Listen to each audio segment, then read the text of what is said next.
2021 பெற்ற தோல்வியிலிருந்து எந்த பாடமும் கத்துக்காம மறுபடியும் கொத்தடிமை கூட்டமான அதிமுகவின் தோல்ல வந்து பாஜக வருது. இங்க சுந்தர் பேசுறது சொன்னாரு,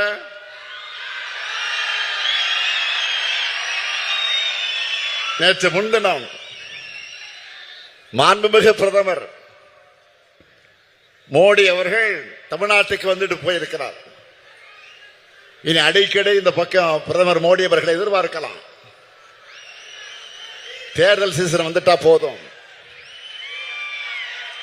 தமிழ்நாட்டுக்கு வந்து பல வெரைட்டியில அவர் வடைகளை சொல்றது வழக்கம்தான்.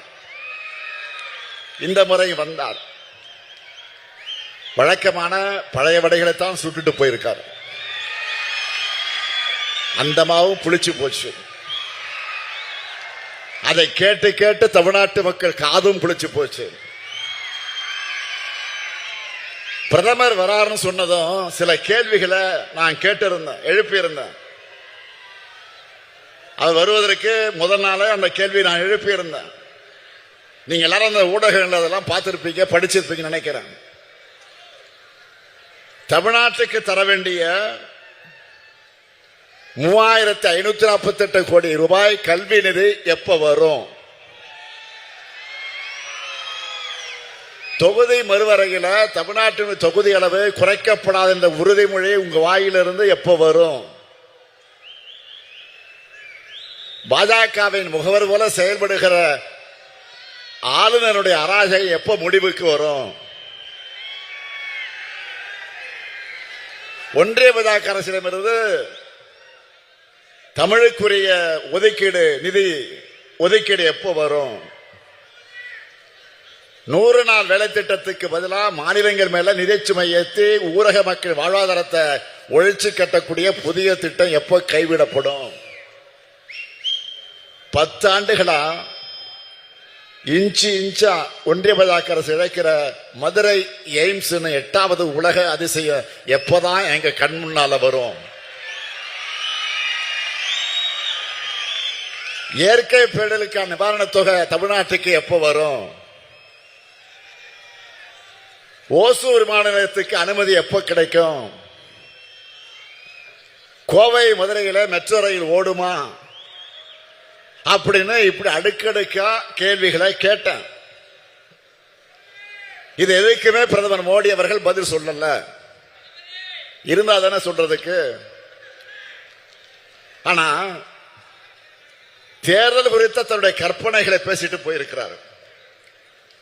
மாண்புமிகு பிரதமர் அவர்களே, கடந்த நாடாளுமன்ற தேர்தல் நினைவு இருக்கா? உங்களுக்கு ஒரு தொகுதி கூட கிடைக்கவில்லை. தமிழ்நாட்டுக்கு நீங்க எத்தனை முறை வந்து பிரச்சாரம் பண்ணீங்க? அதுக்கு பரிசா முழுமையான தோல்வியை தமிழ்நாட்டு மக்கள் உங்களுக்கு பரிசா கொடுத்தது மறந்து போச்சா? உங்க பக்கத்தில் ஒருத்தர் உட்கார்ந்து இருந்தாரு, அவர் என்ன வெறும் பழனிசாமின்னு நினைச்சிட்டீங்களா? சாதா பழனிசாமி அல்ல, தி கிரேட் 10 தோல்வி பழனிசாமி. 2019 இருந்து எல்லா தேர்தலையும் தோல்வியை தவிர எதுவும் காணாத மாவீரர். இப்படி ஒரு ஃபெயிலியர் கும்பல சேர்ந்து கொள்கையால இணைஞ்சிருக்கக்கூடிய திமுக கூட்டணி வீழ்த்த போறாங்களாம். தமிழ்நாட்டை என்டிஏவை வளர்க்க போறாங்களாம். என்டிஏ அரசு வரப்போகுதான், வளர்க்க பாடுபட போகுதான். இது எப்படி பிரதமரால் சிரிக்காம சொல்ல முடியுது? நல்லா கவனிங்க. அதிமுக அரசு இல்ல, அவங்களே என்டிஏ அரசுன்னு தான் சொல்றாங்க. இப்போ நீங்க வந்து வந்து வளர்க்கிற நிலையிலாம் நாங்க இருக்கிறோம். தமிழ்நாடு ஏற்கனவே வளர்ந்துதான் இருக்கு, நாளும் வளர்ந்துகிட்டே இருக்கு. இது நீங்க கெடுக்காம இருந்தாலே போதும். தமிழ்நாடு பொருளாதாரத்தில், தொழில் முதலீட்டுல, கல்வியில, வேலை வாய்ப்புல, மருத்துவத்தில், சமூக வளர்ச்சி குறியீடுகள்ல வளர்ந்திருக்கு. அது ஒன்றிய அரசாலேயே மறைக்கவோ மறுக்கவோ முடியாத அளவுக்கு வளர்ந்திருக்கு. உங்க புள்ளி விவரங்கள் அதைத்தானே சொல்லுது. பிரதமர் அவர்களே, தமிழ்நாட்டை அழிக்கும் உங்க எண்ணம் பலிக்காது. பக்தர்கள் மணமகக்கூடிய ஆட்சியை நடத்துகிறோம். நம்ம காஞ்சிபுரம் கோயில்கள் நிறைந்த நகரம். இங்க குழப்பம் ஏற்படுத்த நினைச்சா அந்த எண்ணம் நிறைவேறாது. நாடும் நாட்டு மக்கள் அமைதியாக வாழுகிற இந்த நில சிலருக்கு பிடிக்கல. ஏன் நாட்டினுடைய பிரதமரை இந்த நோக்கம் கொண்டவராக இருப்பது அவர் வகிக்கக்கூடிய பதவிக்கு அழகல்ல. தமிழ்நாட்டில் போதை மருந்து நடமாட்டம் அதிகமாயிடுச்சுன்னு பொத்தாம் பொதுவா பிரதமர் பதவியிலிருந்து அவர் பேசிவிட்டு செல்வது சரியல்ல. நாடு முழுக்க கடந்த 5 ஆண்டுகள்ல துறைமுகங்கள் வழியா கடத்தப்பட்ட 11,311 கோடி ரூபாய் அளவிலான போதைப் பொருள் பிடிபட்டிருக்குன்னு ஒன்றிய அரசு தெரிவிச்சிருக்கு. அதுல பெரும்பாலானவை குஜராத் மற்றும் மகாராஷ்டிரா மாநில துறைமுகங்கள் தான் சிக்கி இருக்கு. இந்த மாநிலங்களை யார் ஆட்சி செய்யறாங்க? திமுகவா? இல்லையே, உங்க ஆட்சி தான் நடக்குது.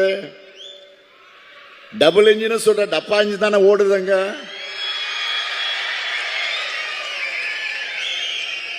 இந்தியாவுக்குள்ள போதைப் பொருள் நுழைறதை தடுக்க வேண்டியது பிரதமர் மோடியும் உள்துறை அமைச்சர் அமித்ஷாவும் தான், இந்த ஸ்டாலின் இல்ல.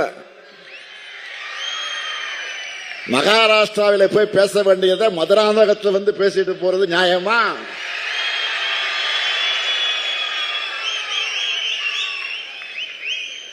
அடுத்து, தமிழ்நாட்டில் பெண்களுக்கு பாதுகாப்பு இல்லைன்னு இதை வேற பிரதமர் அவர்கள் சொல்லிட்டு போயிருக்காரு.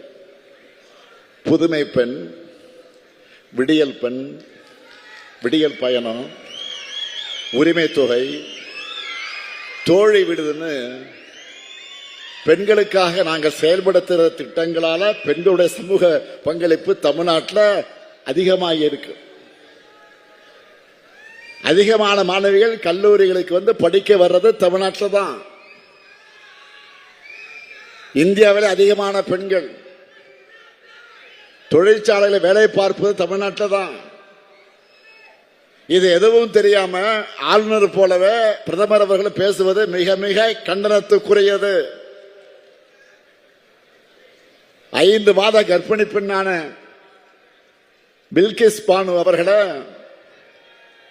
கூட்டுப்பாலை வன்கொடுமைக்கு உள்ளாக்கின 11 குற்றவாளிகளை விடுதலை செஞ்சது உங்க குஜராத் அரசு தானே.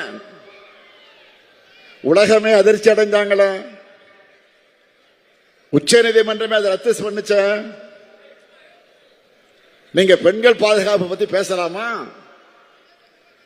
அதுவும் பாலியல் குற்றங்கள் ஈடுபட்ட குற்றவாளிகளுக்கு முன்விடுதலை கிடையாதுன்னு சட்டமன்றத்தில் தடைச்சட்டம் நிறைவேற்றி இருக்கக்கூடிய இந்த ஸ்டாலின் அரசை பத்தி நீங்க பேசுவதற்கு உங்களுக்கு யோக்கியதை இருக்குதா? அருகதை இருக்குதா?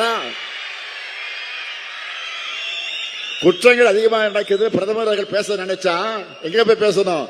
பாஜக கூட உத்தரப்பிரதேசம் போய் தான் பேசணும். மணிப்பூர்ல போய் பேசுங்க. இதை விட இன்னொரு கூத்து என்ன தெரியுமா? ஜெயலலிதா ஆட்சியில குற்றமே நடக்கலன்னு சொல்லி அதிமுக தொண்டர்களையும் பிரதமர் ஏமாத்த பார்த்திருக்கிறார். குஜராத் மோடியா இந்த லேடியான்னு தமிழ்நாட்டில் ஊரா போய் அம்மையார் ஜெயலலிதா கேட்டாங்க தெரியுமா? அதெல்லாம் மறந்துடுச்சா? இந்தியாவிலே அதிமுக அரசு தான் ஊழல் அதிகம் நடக்கக்கூடிய அரசுன்னு நீங்களும் உள்துறை அமைச்சர் அமித்ஷாவும் அவர்களும் பேசினதான் ஞாபகம் இருக்கா? இது எல்லாத்தையும் நீங்க ஒருவேளை மறந்திருக்கலாம். தமிழ்நாட்டு மக்கள் மறக்க மாட்டாங்க. வழக்கம் போல இந்த தேர்தலையும் பாஜகவுக்கு என்ன செய்யணுமோ அதை சிறப்பா செஞ்சு அனுப்பத்தான் போறாங்க. மோடி அவர்கள் இந்த மண்ணில் கால் வச்சதுமே உதயசூரியனே மறைஞ்சிருச்சான், மழை வந்துருச்சான். அட கோமாளிகளை இப்ப கூட மழை வந்திருக்கு. சொல்றது யாரு? நம்ம பழனிசாமி, 10 தோல்வி பழனிசாமி. வாழ்க்கை முழுக்க கால்களை மட்டுமே பார்த்துட்டு இருந்தா சூரியன் எப்படி தெரியும்? பழனிசாமி அவர்களே, பழனிசாமி அவர்களே, வாழ்க்கை முழுவதும் காலையே பார்த்துக்கிட்டு இருந்தா சூரியன் எப்படி உங்களுக்கு கண்ணுக்கு தெரியும்? ஒரு முறை ஆச்சு தலை நிமிர்ந்து பாருங்க, அப்பதான் சூரியனுடைய இருப்பும் பவரும் உங்களுக்கு தெரியும். தமிழ்நாட்டுக்கு ஒன்றிய பாஜக அரசு தொடர்ந்து செஞ்சுட்டு வரக்கூடிய வஞ்சகத்தை தட்டி கேட்கக்கூடிய துணிச்சலும் முதுகெலும்பும் திராவிட முன்னேற்ற கழகத்திற்கு மட்டும்தான் இருக்கு.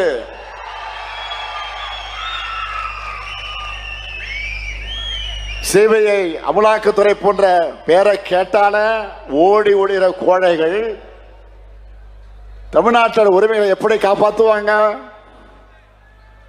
பாஜகவோட ஏவல் படையா செயல்படுகிற புலனாய்வுகளை வச்சுக்கிட்டு திமுகவை மிரட்டி பார்க்கலாம், பணிய வைக்கலாம் நினைச்சா மக்களுடைய ஆதரவோடு அதை எதிர்கொள்கிற உறுதி திமுகவுக்கு இருக்கு.